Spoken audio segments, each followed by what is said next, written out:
हजुर बढ्यो बढिरहेछ किनकि अहिले अब धेरै कम भयो नि त चोरी सिकारी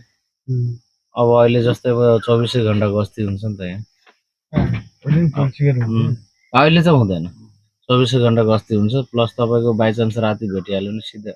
सुट गर्ने आदेश छ नि त त्यही भएर अहिले राम्रो छ कि लगभग 15-20 वर्ष हुन लागिसक्यो कालगतीले मर्न त मरिरहेछ तर त्यस्तो चोरी सिकारी चाहिँ छैन शून्य नै छ राति त्यो भयो इन्काउन्टर हान्दिन मिल्यो राति भेट्यो भने डाइरेक्ट सुट हो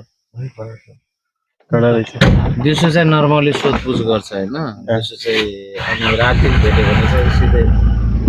सुट गर्ने आदेश छ कि उनीहरूलाई किनकि राति एलाउड छैन नि त अब जस्तो अब उनीहरूलाई भनिदिउँ न अब अथवा उनीहरूलाई बाइचान्स अब आर्मीहरूले भेटिहाल्यो भने सोधपुछ होइन सिधै पाएर गोली हाल्नु